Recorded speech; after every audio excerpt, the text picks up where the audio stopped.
Hello, everyone. Good afternoon. My name is Jessica Garcia. I'm a student assistant for McNair, and this week we are starting Instagram Lives with undergraduate research programs. This is a series to promote the undergraduate research panel that all of the undergraduate programs are going to be hosting this Wednesday at 5 p.m. Our second series of event interviews is today with a student from the program Build that will be talking to us and sharing their experience with Build. So if you're a student interested in working with undergraduate research, this is the perfect opportunity for you to learn some more about that. And then we're just going to wait a couple minutes until the student hops on and joins us.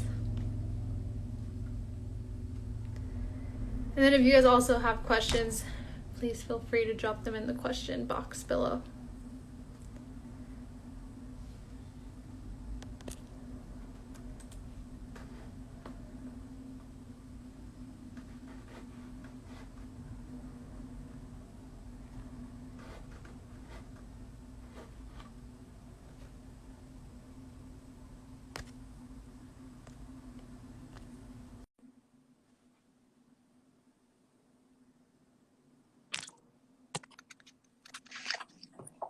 There we go.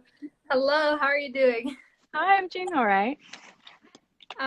So can we start off with an introduction of your full name, year and major, and research program affiliation?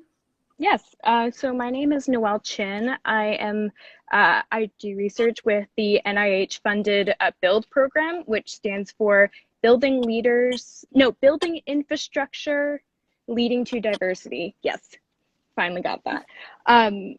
I am with the Department of Anthropology at California State University, Long Beach. That's I awesome. think that's it. Is that it? Yeah. Yeah. Wait, did you say your year and major? Yes, anthropology department. Yes, so anthropology. Awesome. Well, let's get started with the first question. How did you learn about research, or how did you become interested in research?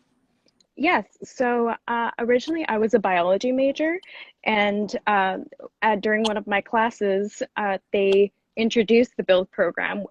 Two Build program students came into our classroom and presented the benefits of research and becoming a part of that research community. Awesome. Well, how was your process, or what did it look like for you to find your faculty mentor? Yes, so Build is really great in that it has a database of all of the faculty and their research projects and whether or not they're Build affiliated. So through that, I was able to see what types of research there was out there. And once I knew that that was there, I kind of search within myself to see, okay, I'm not a biology major anymore. What interests me as a student that is curious in like various topics? The reason why I love anthropology is because it's very holistic and it touches on various topics. So the way that I went about it was I tried to think about what would I be happy thinking about day in, day out. So once I figured that out, I reached out to, I'm going to say maybe 4 or 5 research mentors and via email, just like very much cold call, cold email sending. And from there, I was able to some messaged me back. I think maybe 3 messaged me back. And after speaking with all of them about the different topics that they went with, that they were researching, and what would my responsibilities be after that, then I sort of came back and recollected myself and then I messaged back to the mentor that I really picked and messaged the others as well, saying like, oh, thank you for talking with me, but I'm going to go with another project. So that was kind of the sum of it. Awesome. So you like got a pool of people that wanted to work with you, and then you saw the options, and then you decided which one ultimately you wanted to work with. Sort of. It's the thing with faculty mentors is that they're kind of uh, you you give what you get. So they after speaking with me, they saw that like we spoke with our project, and I told them that, oh, this isn't really what I was looking for, or like this is where I'm coming from, and then from there we kind of came to the middle of saying like, oh, this is the project I want to work on, versus like, oh, I don't think this is really for me, but thank you for speaking with me. Thank you for seeing me. Gotcha, gotcha. Okay, well, can you tell me a little bit about your current or past research projects? Were they independent research, or did you join an existing research project with a faculty mentor?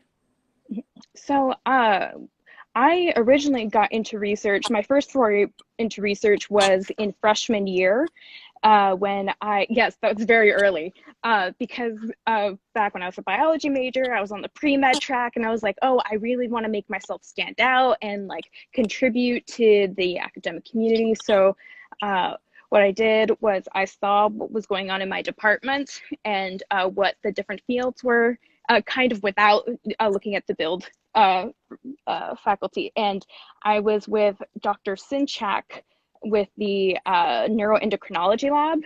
And then I realized that, oh, neuroendocrinology is not my field at all.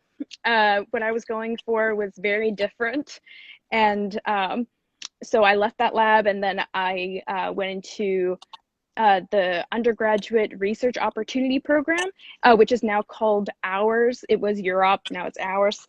And I was working on Latino health policy and doing research into that, and compiling information about those different research facilities. And then afterward, what I did was, it was used to inform a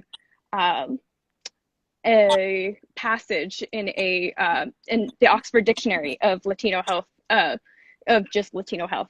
And the research that I'm working on now with Build has to do with comparing international cancer incidence and mortality rates in order to evaluate their treatment effectiveness. So within their it's all about like just putting things in Excels, age standardizing information. It was a long process. I have been in that lab since early 2019 when I took my biostatistics and I was still a biology major, but I didn't get into a program and start seriously thinking about my future in research until I got into Build, which was it started in summer of 2020.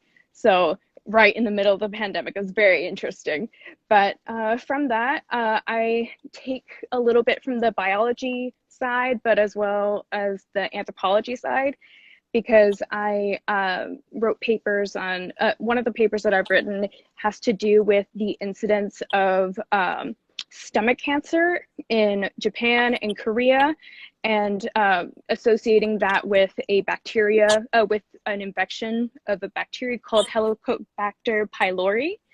And from there, I was able to see how different behavioral patterns that are more culturally derived, like food structure, what are the types of food, how has history come into factor with all of those different aspects to create a system that both you have a very high incidence of stomach cancer in Korea and Japan, but a very low rate of mortality for those countries. So seeing the connections between that, and then using my anthropology to see that, there are these particular types of kimchi that that are from like culturally derived behaviors, like pickling foods rather than eating them raw. So East Asian cultures don't eat as much raw vegetables, and as half Asian, I very much relate to that. Salad is not my thing at all, but it's been exciting to do research about just different cultures, and then seeing how that relates to the embodied health and physicality of everything. That research topic sounds so interesting to me. The last one that you mentioned, like, wow, I want to learn more about that. Yeah, I elaborate a little bit on it, sort of, with my honors thesis that I'm doing about the experiences of small independent restaurants during COVID-19. And I do that based on narrative analysis of entries that were submitted to Bon Appetit, and seeing all these individual components add up to like this one whole picture that I can contextualize is it makes me hopeful about research, even though I have like the slightest idea what I'm gonna do with it. Well, on the topic of research, what is your favorite part about doing research? Can you see me? For me, it just says like loading. Oh, there we go. There we go. Yeah. Did you hear the question? Yes, I did. My favorite part about research has to be the what I call the rabbit hole. When you find that one article or you discover that one key term that opens up this whole new world of inquiry where anything is possible. Any argument could be true, any argument could be false, but it's up to you to kind of pick your own adventure, that kind of thing. I would say that is one of my favorite parts of research. Have you been able to present your research at a conference? And if so, how was that experience? I haven't presented it at a conference, at an independent conference outside of CSULB. I've done so in the within the programs that I'm in. So that would be like the like before, a long time ago, 2019. Sorry. It would be like the Europe conference or the Build conference that happens typically during the summer. I think those would be more symposiums. Yeah, they would be symposiums. So I haven't presented at a conference yet, but I did attend a conference. I attended SACNAS online in summer 2020. My phone keeps like...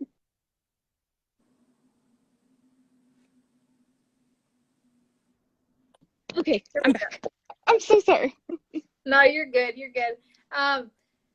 You kind of touched base on this a little bit, but has your research experience influenced what career you're considering now? I would say so. Definitely. It's for sure impacted my values, and because anthropology as a field, it was established by the imperialist kind of colonial powers as a way of solidifying that, oh, we're the better, we are on top. And what I love about anthropology is that it's reflexive in that it, as it's gone on, has looked back on its past and say that I want to improve upon that, which is something I take to heart as well. So when I'm looking at future fields, I'm thinking of how can I improve the academic field? How can I add to academia? But I don't per se want to be a part of that. I want to be a PhD. I want to engage in PhD research. But in terms of what I would do after that, I think it's all about the journey. I can't see myself as being a professor now because I want to be a part of a community that's more place-based rather than institution-based, if that makes sense. So I would like to add to that kind of richness, but like the fields that the job fields that are available to anthropology have to do with more like market research and helping like multinational corporations, which is like the anti which is like the opposite of what I stand for, like what I want to stand for. So I would say like something like a policy analyst, maybe. I would like to be a part of my local government in some way or another, but it is all up to how far I'm going to take my education. I know I'm going to do graduate school, so I'm currently in the process of applying to graduate school, uh, and like writing my SOPs, my personal statements, and all that. I'm hoping I get to my local state college because they have state university, yeah, because they have a they have a medical anthropology program, and I would love to be a part of that, as well as study the local indigenous peoples here.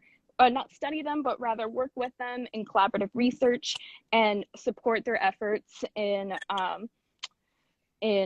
land claims. One of them being the dispute over the Berkeley shell mounds, where UC Berkeley has decided to build affordable housing on what is essentially a sacred site of the Lisjan Ohlone people, which I oppose and which I want to stop, or at least help them like support their claim in one way or another. Sorry, that was a little bit long-winded. No, you're good. You're good. And overall, what advice do you have for someone that is considering research?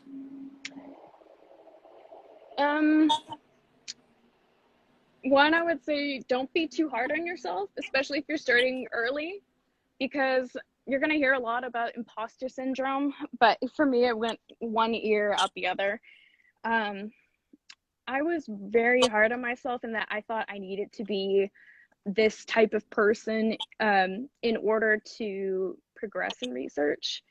I thought I needed to I need to shut everybody out. I need to just focus and sit down and do things, which is not how things operate or things should operate.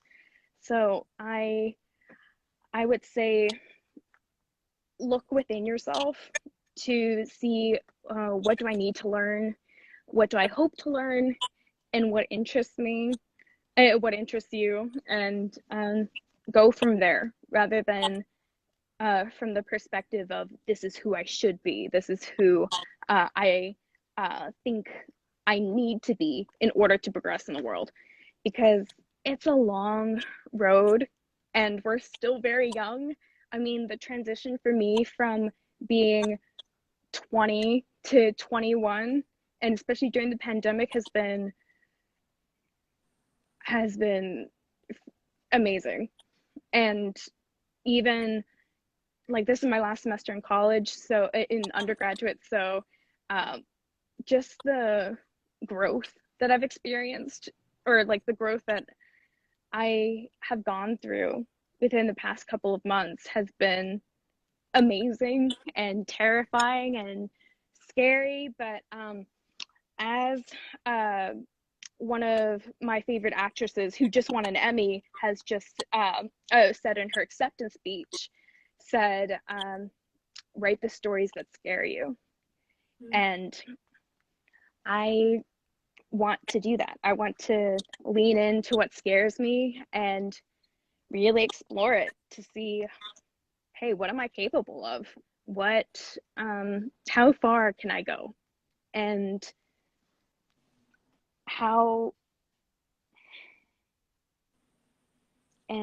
what can I do to do better and be true to myself?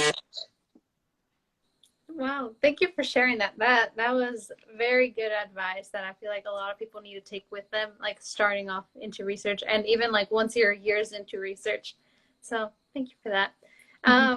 Our last question is there anything else we left out that would be important for students to know about research and the impact it has had on you?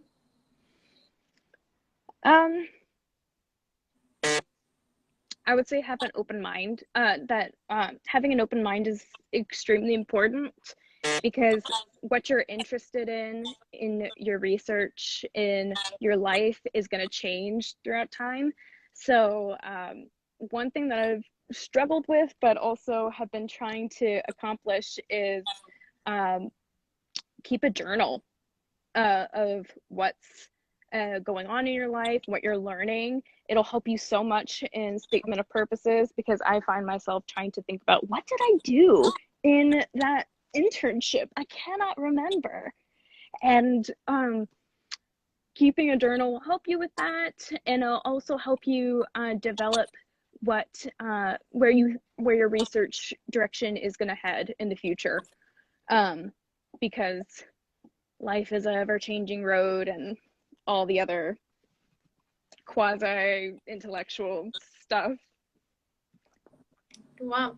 Well, thank you for that again. But I appreciated you coming on here and talking with us and sharing your experience about Build.